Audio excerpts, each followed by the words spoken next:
Revenons aussi sur l'autre gros événement que vous avez vécu tout à l'heure en direct, c'est la venue dans le port d'Odessa du président Volodymyr Zelensky. Il est venu lancer l'opération de reprise des acheminements du blé via 3 ports différents sur Odessa, en disant que tout allait bien. D'ailleurs, écoutez-le. C'est la première fois depuis le début de la guerre qu'on peut voir ce bateau juste derrière moi. Il est la preuve que le port a repris son fonctionnement. C'est le plus important.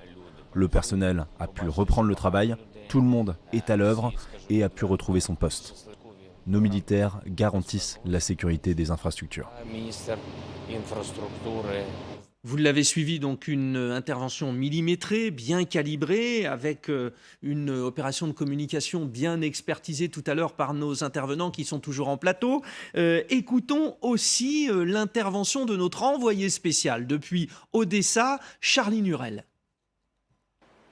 Oui, alors déjà, jamais de communiquer avec le président Zelensky, on le sait toujours après. Et nous étions aux alentours des ports tout à l'heure, évidemment, vous en doutez bien. Tous les accès sont extrêmement fermés. C'est un site militaire très protégé. Alors, Volodymyr Zelensky, il était au port de Tchornomorsk. Tchornomorsk, c'est à 30 km de là.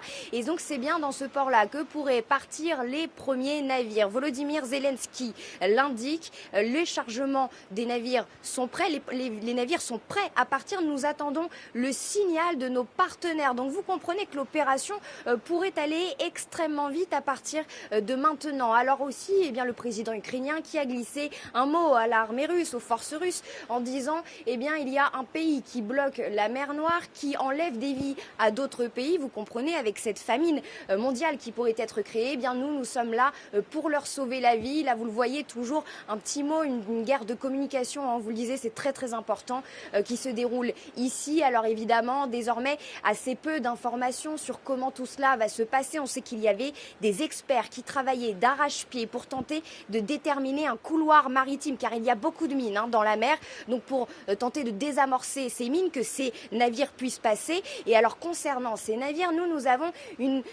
nous a dit, en tout cas on nous a laissé entendre qu'il y allait avoir 2 convois de 6 navires transportant des céréales. Je vous dis tout de même, vigilance, prudence, parce qu'ici on sait que d'une minute à l'autre, les informations change, mais en tout cas, vous comprenez bien que l'opération pourrait se dérouler beaucoup plus rapidement que prévu désormais. Merci Charline Hurel et Axel Charles Messens, nos envoyés spéciaux là-bas à Odessa. Réaction, donc tout s'est mis en place très vite. C'était un événement, personne n'était évidemment prévenu. Nous avons réagi en plateau avec Margot Haddad, notre éditorialiste international, avec le général François Chauvency qui était là. Nous recevons maintenant Joséphine Staron, directrice des études et des relations internationales du think tank Sinopia. D'un point de vue message à la communauté internationale, on peut dire que cette intervention d'il y a une petite heure est forte d'impact. Elle est forte d'impact, mais ce n'est pas la première. C'est vrai que le président Vladimir Poutine a un peu devancé il y a quelques semaines le président Zelensky sur cet enjeu de la communication en se rendant en Libye, en se rendant en Turquie, en scellant cet accord, parce que si accord il y a eu, c'est bien parce que la Russie a finalement accepté d'ouvrir les vannes. Malheureusement, depuis le début de ce conflit, celui qui tient vraiment les rênes, notamment en ce qui concerne le blé et le gaz, c'est Vladimir Poutine, et il ne cesse de le rappeler et de jouer sur cette force qu'il a. Donc oui, c'est une vraie victoire. Si jamais l'accord se déroule comme prévu, c'est une victoire pour l'Ukraine et pour le reste du monde, notamment pour tous les pays qui bénéficieront de ces exportations de blé et d'engrais, mais c'est aussi, il faut le dire, une victoire pour la Russie. Alors Joséphine Staron, votre point de vue peut-être tempéré par Margot Haddad sur le fait aussi que la Turquie joue un rôle important, et la Turquie a-t-elle finalement, à travers cet accord, montré qu'elle avait un petit moyen de pression sur la Russie ? Frédéric, on s'est regardé d'un œil complice tout à l'heure en voyant ces images du cargo Polarnet avec le drapeau de la Turquie.